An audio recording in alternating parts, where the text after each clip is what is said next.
This afternoon, two teenagers are facing charges for a shooting this month. Hear from a neighbor who heard the shots. How lawmakers are reacting ahead of Planned Parenthood's pause in abortion services. You're watching News 3 Now, live at 4. Hello, everybody. Thanks for joining us on this hot summer afternoon on a Friday. Yeah, what month is it even anymore? Good question. Well, we have a lot to get to, but we are starting right away with your weekend forecast. Meteorologist Alex Harrington is out at the Duck Pond ahead of the True North Festival. Madison Magazine is a proud sponsor of the event, which takes place tomorrow. Hey, Alex.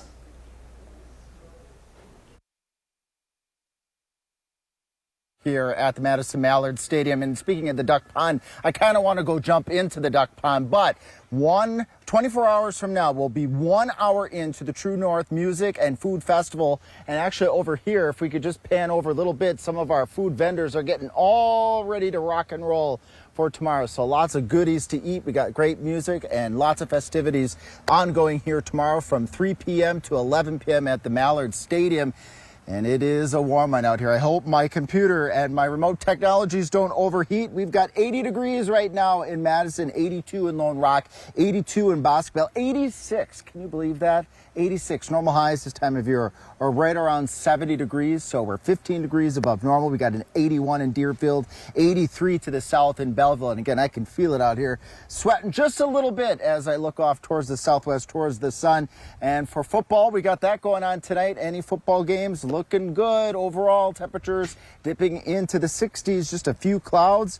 Almost a bit too warm, in my opinion, for football weather. But we got some fall we got to track in a little bit when I come back. And also, how long is this warm weather going to stick around? And it says little to no rain chances. Do we have any rain in that 10-day forecast? And we're going to meet one of our chef owner and one of our food vendors when I come back in about 10 minutes. We'll see you in a little bit. Sounds good. Thanks, Alex. Go find some shade, and we will continue to check in with you throughout Live at 4. First at 4 today, new today, two teens are facing attempted murder charges after Madison police say they were arrested in relation to a shooting on Madison's east side from the beginning of the month. Armand Rahman breaks down the details of the case. Armand? That's right, Brady and Susan. Police say the shooting took place here in an area around Stonegate condominiums, and one resident's apartment patio door was actually hit by bullets. Now, no one was hurt inside, and there were no other injuries reported. Investigators arrested a 16-year-old boy this week with 2 guns and suspected drugs in his residence. He was booked into Dane County Jail on attempted first-degree intentional homicide. A 15-year-old boy was arrested the next day with a loaded gun and was booked into jail on the same attempted murder charge. Don Russell was walking his dog when the shooting happened and says he thought the gunshots were fireworks. Well, first thing is, oh, no, not again. I mean, it has happened around here and all over Madison. It's unfortunate, and then you find out as kids, it makes you feel a little vulnerable and on edge and be more alert when I'm out and about. The 15-year-old was seen getting out of a vehicle that was reported stolen before he was arrested. 2 other 15 and 14-year-old girls were also arrested in relation to that stolen vehicle. And officials say another 17-year-old boy had been involved and was arrested this week with a loaded 9mm gun on probation and gun possession charges. Armand, thank you.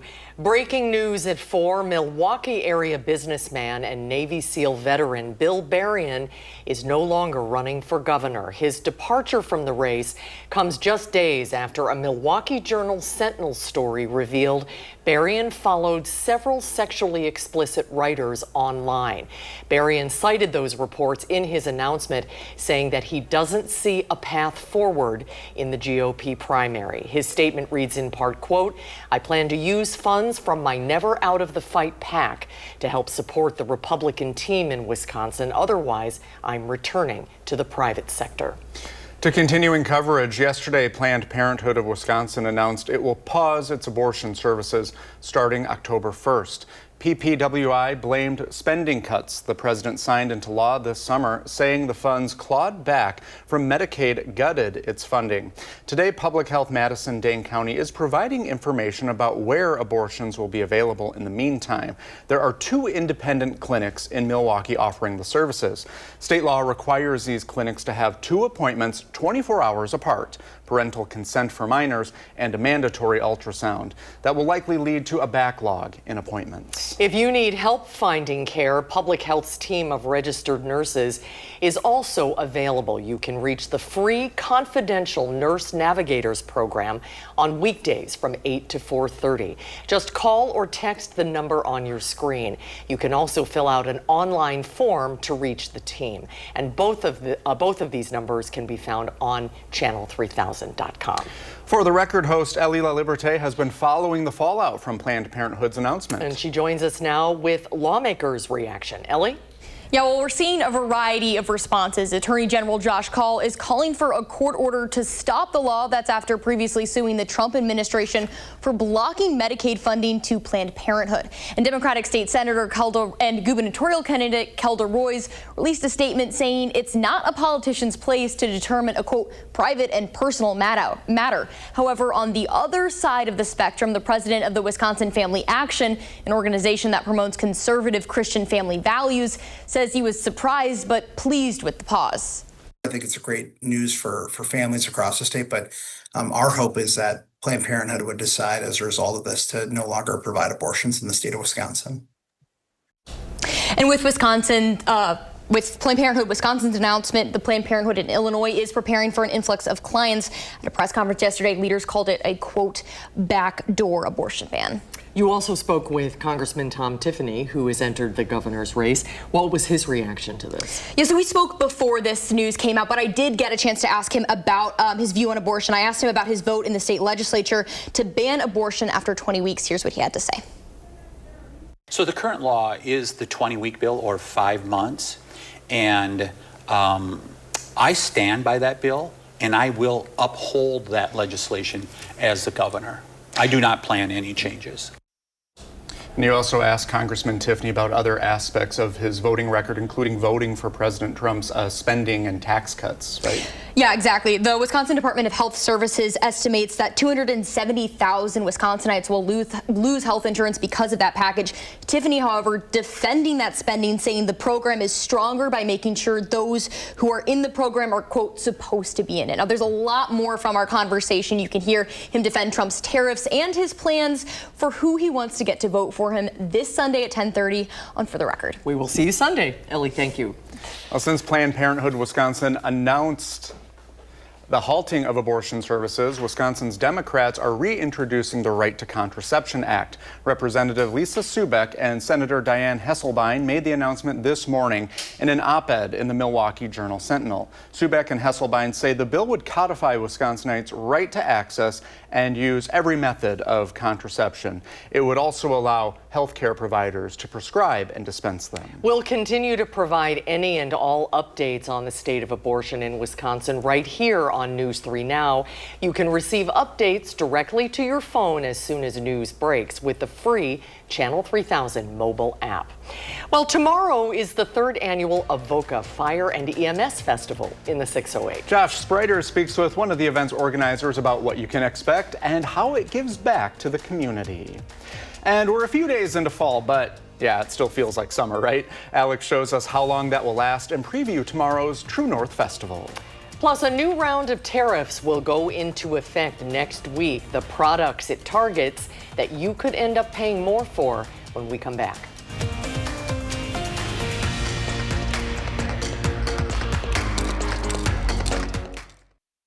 This is about justice. He lied a lot.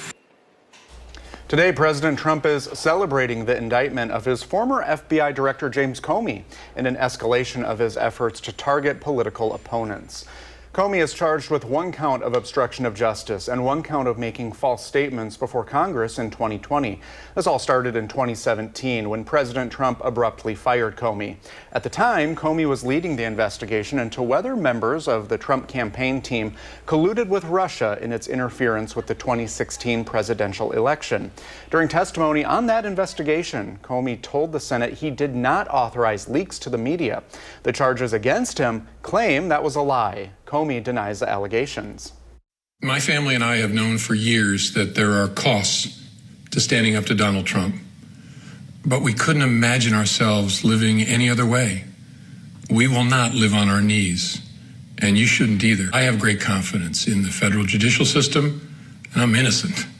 So let's have a trial and keep the faith. Comey will hear his charges read to him in a Virginia federal courtroom in 2 weeks. Meanwhile, the president says there will be a new round of tariffs in effect starting Wednesday. The president is targeting a broad range of imports that could affect everything from the medicine you take to home improvement projects. Here's a breakdown of what those tariffs will look like. There are 4 new sets. They include a 100% tariff on pharmaceutical goods, a 50% tariff on kitchen cabinets and bathroom vanities, a 30% tariff on unupholstered furniture, and a 25% tariff on heavy-duty trucks like big rigs. Those trucks power the supply chain and are often how goods get to the grocery store. So the cost could trickle down to you. For the pharmaceutical tariffs, those could lead to higher prices on medications and higher insurance costs. But to dodge that potential impact, several companies have already committed to breaking ground on manufacturing facilities in the U.S. The announcement of more tariffs is not shaking up Wall Street. The Dow is up 300 points. The Nasdaq is up 99. The S&P 500 is up 39. Well, despite stubborn inflation, many of us keep opening our wallets. Data from the Commerce Department shows consumer spending in the U.S. increased 0.6% from July. That is slightly higher than economists predicted. It comes amid a 6-month high for inflation and as consumer sentiment nears record lows. Maybe you want to buy yourself a fan or something. Yeah, Late and September, mid-July, who knows? So Alex is more to live come. at the Duck Pond ahead of this weekend's True North Festival. He has our forecast. Alex?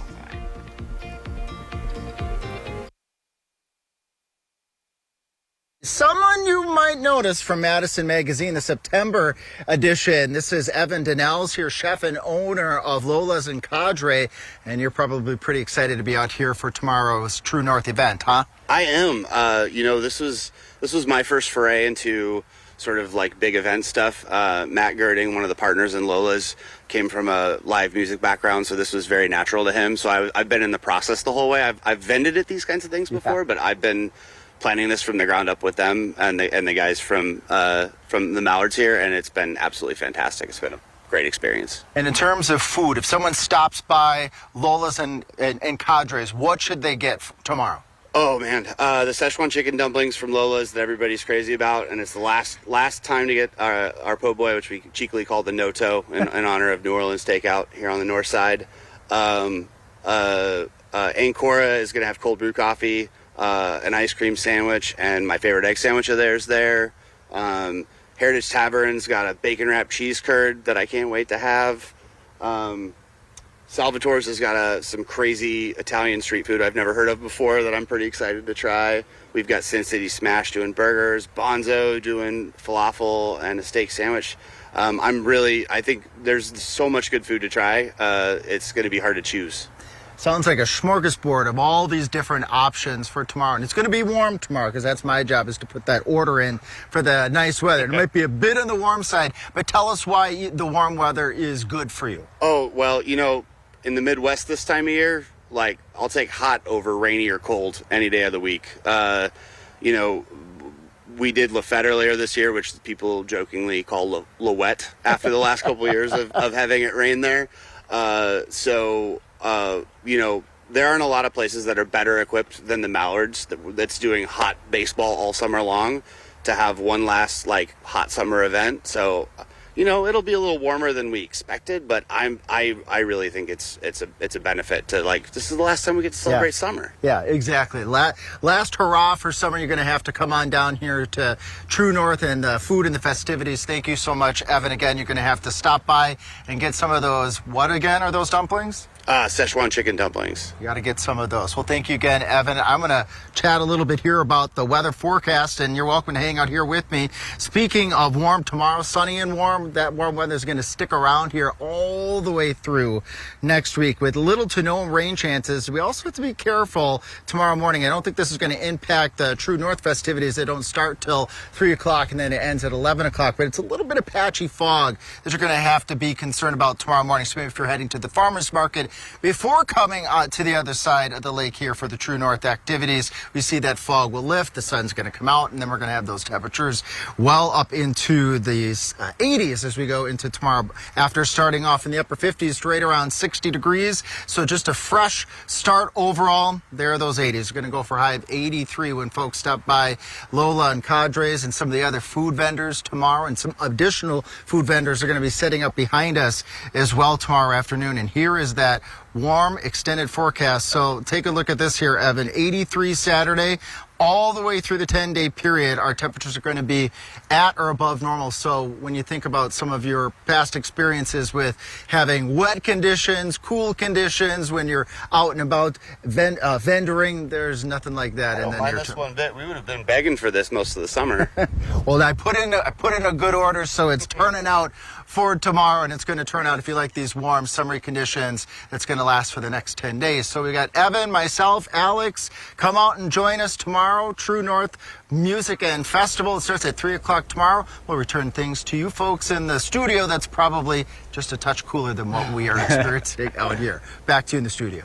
Yeah, it feels pretty good in here right now. Thanks, Alex.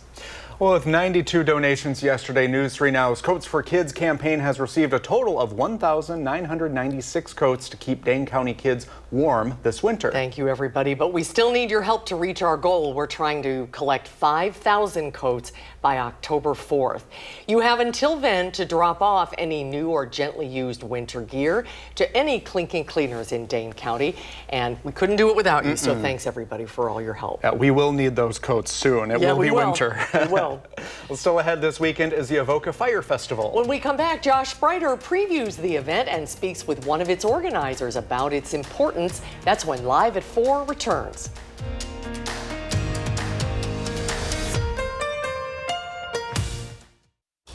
In the 608, there's an opportunity for you to have some fun while also supporting some local first responders this weekend. Josh Spreiter is in Avoca with more on their Fire and EMS Festival. Well, we have a great event coming up for you tomorrow here in Avoca. We're talking about a festival that's going to be fun, but also give back to the community. Joining us today is Melissa Salas. She's the Assistant Chief of the Avoca and Rural EMS. Thank you so much for having us out. Thanks, Josh, for coming. We appreciate it. Yeah, so let's talk about this big festival. This is the third year that you're doing this. Third annual Avoca Fire and EMS Festival here at the Avoca Lakeside Park. We have camping available, the vendor show. There's also a car show. There's Kids Club. Kids Club is an organization that comes in, and they do provide all the kids stuff for free. Dawn Doms puts this on for us. And then we also have the dart tournament. We have beanbag tournaments for the adults. Kids can all play this. We have music all day long, live bands. So we have Three Souls, Meat Plow, and we also have Cherry Pie coming to end the night for us. We have fire truck rides. We have the water fights for the firemen. So if you're a local fire department and you want to bring a water team, go ahead and bring it. And then the kids get to do the water fights as well. So we have a special little setup for them. Oh my gosh, that's so awesome. So obviously plenty of fun. And really the mission behind this, it's to give back to your all-volunteer department. Correct. So we are going to be raising money to buy a new UTV. So part of our program too is also to have a UTV poker run ride. Well, and it takes a village too when you're an all-volunteer department. It's important for the community to back you. And here in Avoca, you guys not cover just Avoca. It's a lot of area here in Iowa County. Absolutely. So that's we're rural and we do have mutual aid. So all of our surrounding communities, we're just a lot of brothers and sisters and big family. Absolutely. All right, so 11 to 11 tomorrow here at Lakeside Park. Just show up and have a good time. Show up and have a good time and come hungry. Absolutely. Lots of vendors. We'll have some baked goods. We also have our pork meal that's going to be available. Hamburgers, cheeseburgers. You'd probably like the double cheeseburger. Oh, I would. And we do have boot baskets that we're raffling off. We have shirts for sale. We're going to be doing little kids things that I hand out for the little stickers, all these fun things for the kids.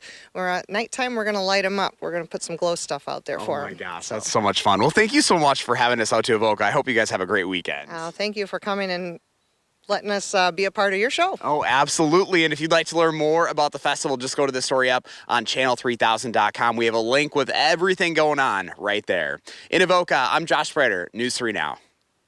Thank you, Josh. Bergstrom Automotive held its 15th Drive for a Cause event in Middleton today. For every 1 mile driven, Bergstrom is donating $1 to the Carbone Cancer Center, specifically for breast cancer research. In the past, it's raised more than $700,000. Bergstrom Automotive believes in giving back to the community. We know that 1 in 8 people are affected by cancer, so this is really a chance for everybody to give back. Bergstrom will also be donating $5 for every new follower on its social media channels. Well, in our next half hour, we'll check back in with Alex at the True North Festival. He has the weekend forecast. Plus, what's next for people who have no choice but to leave the Dairy Drive homeless encampment?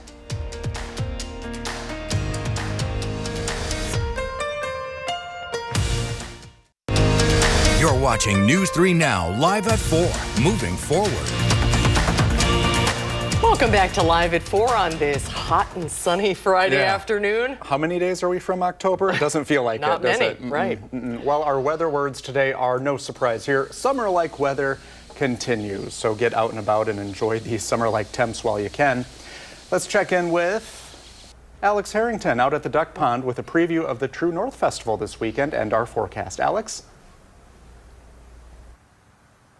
Hey there, Brady. Hey there, Susan. Yes, hot for this time of year. Temperatures in the 80s. Look at our weekend forecast for the True North Festival that begins tomorrow at 3 o'clock, ends at 11 o'clock, so the evening time will be cooling down. But by the time things get started here, really 24 hours from now, going for a high of 83 degrees. The winds aren't going to be terribly strong either, so you're not going to get much of that breeze. And then Sunday, 80. Again, our normal highs for this time of year, 70 degrees. So unprecedentedly warm temperatures, really warm out there now. We've got 80 in Madison, 82 going down the Wisconsin River Valley, 86 right now. We're pushing nearly 90 degrees in Janesville at 4:30 at night on a Friday at the end of September. Very warm stuff out there. A lot of 81s, 82s. I'm trying to find the cool spot. It's Sun Prairie. It's 79. Just down the road from here, and it's going to be a warm one for those high school football games this evening, at least relatively speaking.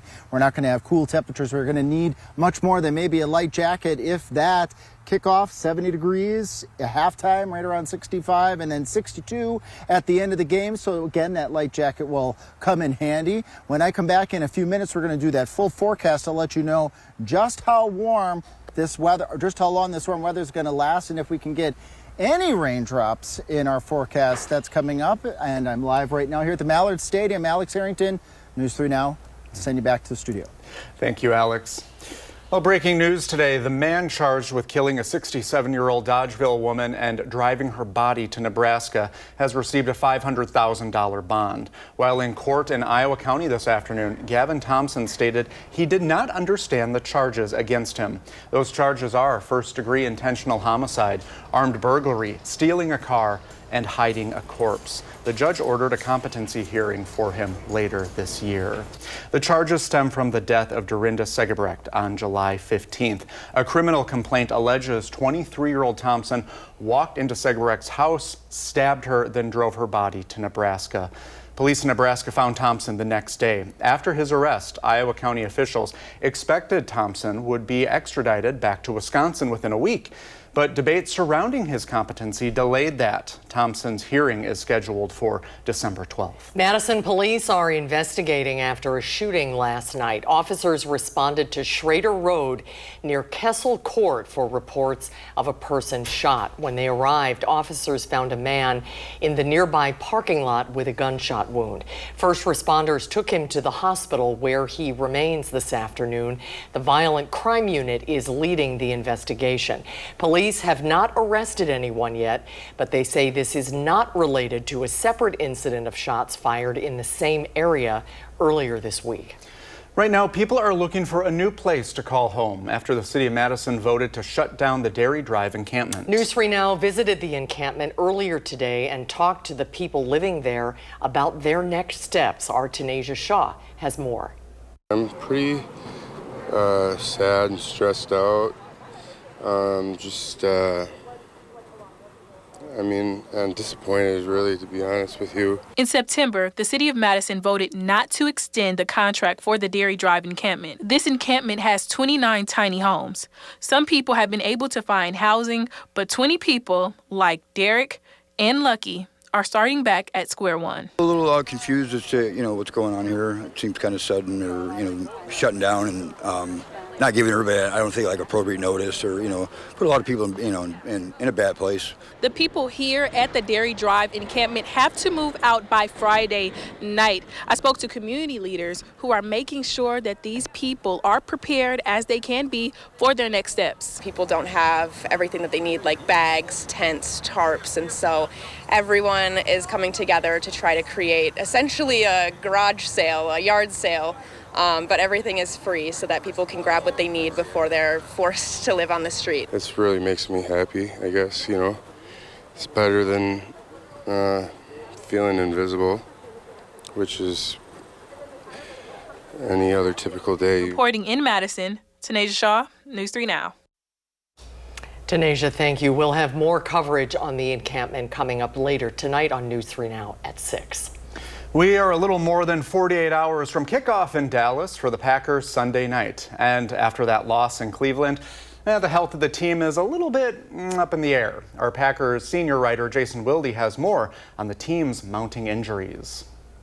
The Packers will be without 2 and almost certainly 3 of their top 7 offensive linemen on Sunday night when they take on the Dallas Cowboys at AT&T Stadium. The Friday official injury report rules out Zach Tom, their starting right tackle, who suffered an oblique injury in the opener against the Lions. Remember, came back and played only 1 snap in Cleveland. He is out. The guy that most likely would have started in his place, given the circumstances, is rookie Anthony Belton. He is out with an ankle injury that he suffered on Wednesday in practice. And then left guard Aaron Banks, who has been dealing with a groin injury, left the Cleveland game with that injury. He is listed as doubtful, which means he's not going to play either. So that means lots of juggling up front for the Packers and Matt LaFleur.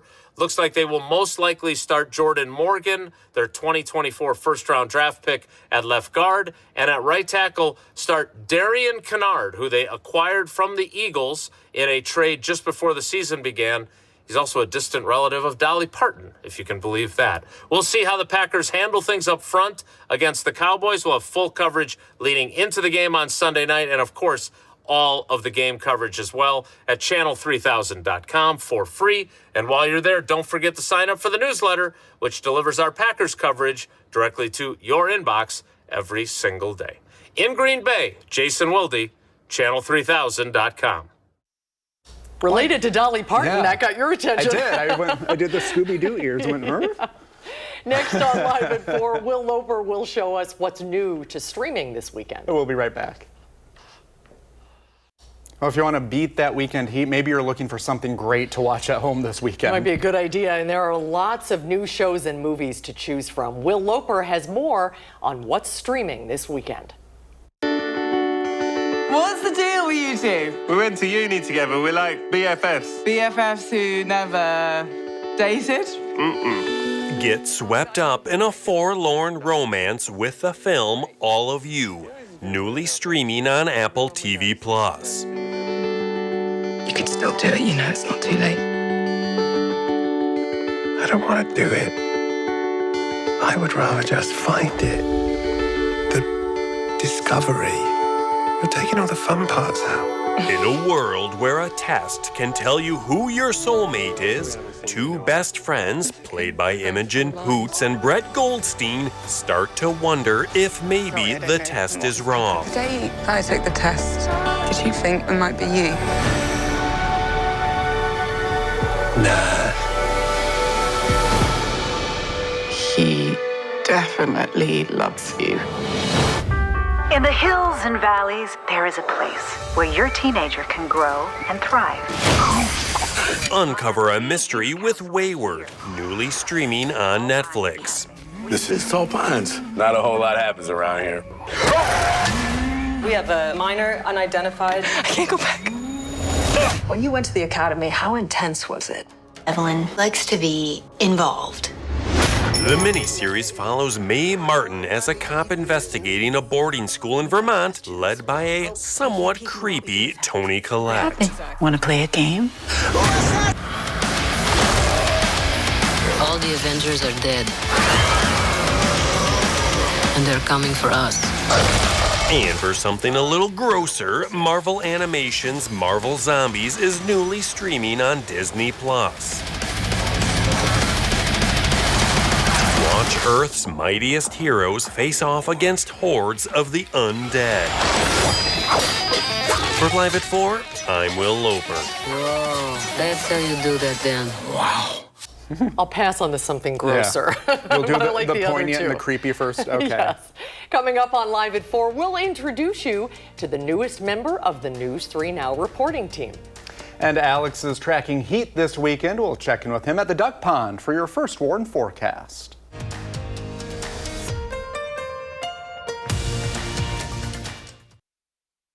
Well, we have something fun for you. We'd like to introduce you to the newest member of the News 3 Now team. Nash Dara will be reporting on news and sports stories. In fact, he's already been to his first Badgers and Packers games. Nash, welcome aboard. Thank you for having me. It's excited being out here as always. Congratulations I appreciate on this new assignment. We're happy to have you here. You are a Madison native. Yes. Born and raised. Went to Edgewood High School, I understand. Tell me a little bit about this position that you're doing here, which is a combo of news and sports. Yeah, it's a very cool role. I didn't really think I was going to be doing much of sports at all, kind of coming in and doing primarily all news, but being able to go to Packer games and Badger games right out of the gate has been awesome, especially in the state I've grown up where I've kind of watched these teams play over the years. So being on the field, being in the press box, doing stuff like that is just, it's awesome.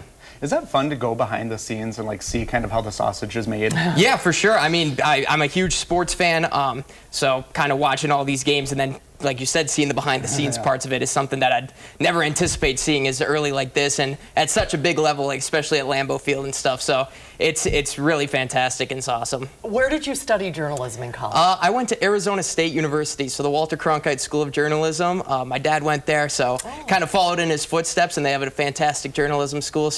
But I'm happy to be back in Madison. Well, and then coming back, what is it like to know that your friends and family, and we're going to send this to your parents, by the way. What is it like knowing that they're all watching or like being back home in your home market? Yeah, it's cool. I mean, it's fun texting my buddies that, hey, look for me at this time. I'm going to be on the TV, and my parents are going to record it and send it to my other relatives and stuff. So it's really a lot of fun being kind of in my home market and knowing a lot about Madison and just being able to be in that market right out of the gate. When you were in school and pursuing journalism, did you have a passion to go one way or the other? You get an opportunity to do both here, but were you hoping to be a news reporter or a sportscaster? My major actually had an emphasis in sports, but sports is super competitive as you guys know, so I was able to get my feet wet in both sides of the water with also doing news, but being able to be in a hybrid position like this is just, it's really cool to be able to work on both things and find passion on both sides. For the people at home, you know, maybe want to know a little bit more about you. Do you have any hobbies, or what would you be doing when you're not here in the studio? Yeah, I love going to the gym. I love hanging out with my friends, playing pickup hoops with some of the reporters already. We've found going to the Princeton Club, so that's a lot of fun. Getting out when I can, go hiking, and just being outside. It's a lot of fun. Well, welcome aboard. Best of luck. It's great to have you here. We're thankful you did this tonight. It's a football Friday. You've got a very busy night ahead. Yeah, very excited. So thanks for making the time, for sure. Nash. He's going to run out the door right now. All right. Well, let's get a look at your first warn forecast. Let's check in with Chief Meteorologist Alex Harrington at the Duck Pond. Alex? Hey there, Brady. Hey there, Susan. Southern Wisconsin. Yes, out here at the Duck Pond at the Mallard Stadium. And a warm one it is here in the sun. Temperatures in the upper 70s, 80s. The True North Music and Food Festival is tomorrow, starts at 3 o'clock and ends at 11 o'clock. And this is what we're up against temperature-wise, feeling just like summer, not like late September. We'll do 83 for a high temperature on Saturday and a nice toasty 80, relatively speaking, for this time of year on Sunday. But we also want to call out that if you're going to be doing any travel tomorrow morning, maybe to the farmer's market, you might want to take it a little bit on the easy side. Could have some low visibilities, especially in those low-lying areas, the Wisconsin River valleys as examples, as we could be looking at locally visibilities down to 0 in some cases. So give yourself some extra distance between you and your fellow commuters and turn those low beams on. And that will burn off quickly, though, as we have this very late summer-like feel to the air, and the dry air will eventually take hold, evaporate that fog, and lift that fog rather, and then we're up for that very warm day today after a mild night tonight in the mid to upper 50s. High temperatures again, I said 83 in Madison. We're going to do 84 in Janesville, 84 in Baraboo, 79 to the north in Camp Douglas. And these temperatures are going to stick around, so if you want fall, I unfortunately don't have it in the forecast. I try to get everybody's weather orders in for the right forecast for you, but if summer-like temperatures are for you, you got it in this forecast. We'll do the 80s all the way out till Tuesday of the following week, and then staying in the 70s, and then dipping down cool into the low 70s as we get into the latter part of the 10-day period. And even those temperatures are going to be a little bit above normal. And notice about a 20% chance of rain Saturday going on into Sunday. A front's going to come through during that time frame, but it doesn't look like there's going to be a lot of moisture, a lot of water with that front. This warm weather, it's going to stick around. I've been talking about this for a few days. I don't see any changes going out now, even pushing maybe even into mid-October of warmer than normal conditions. And we're not looking at wetter than normal conditions, at least not the likelihood going out further into October. Here's the reason why. Just look at that big H over the Central Plains, over Kansas, over Oklahoma, and then all the green that's going around that. This is the precipitation going around an area of high pressure that's just going to keep reinforcing the sunny temperatures, or the sunny days, the warm temperatures, and the dry conditions are going to stick around. Live out here at the Mallard Stadium, it's great to be out here. Again, the True North Music and Food Festival tomorrow starts at 3 o'clock. I'm going to turn things back to you folks in the studio. Alex Harrington out here at Mallard's Stadium. Have a good evening, folks. Join us at 5, and we'll talk to you in a little bit at 5. Sounds good. Thanks, Alex. We'll be right back. We're taking a live look at AmFam Field in Milwaukee, where the Brewers will play the Cincinnati Reds later tonight. But before that, we are previewing a special story. This bud's for you, a song of gratitude for all you did for baseball, but particularly for the Brewers, yeah. The Brewers are playoff bound. Local musician and archivist Nate Gibson saw the need to remember this season with an album full of Brewer-related songs. He's seen Brewer records before, where he works at Mills Music Library. But most of them were from the early 80s when the Brewers went to the World Series in '82. And I thought, there hasn't been a lot of Brewers records since then, but they're having an incredible season this year. So I should probably update some of these ideas and write my own Brewer songs that are a little more current. Tonight at 6, hear more on why Nate thinks a country album about this season makes a lot of sense, don't you think? Yeah, he got me dancing a little bit here. Yeah, I got my Brewers colors on. I look a little bit like a Ukrainian flag, but for tonight, it's all the Brewers colors. And it's a big game tonight. If they win, they clinch home field advantage in the playoffs all the way through the World Series. We're rooting for you. We definitely are. Very exciting. The game starts at 7 o'clock tonight, and we'll be right back. On Monday's Live at 4, we'll sit down with one of the organizers for On Jackie's Wings ahead of the event that goal is to raise awareness for domestic violence. And coming up on News 3 Now at 5, we'll hear from people living in the area of a shooting police say was committed by teenagers. Thanks for watching Live at 4 today. We'll see you here again on Monday. Remember, you can always catch us streaming 24/7 on Channel 3000+. News 3 Now at 5 starts right now.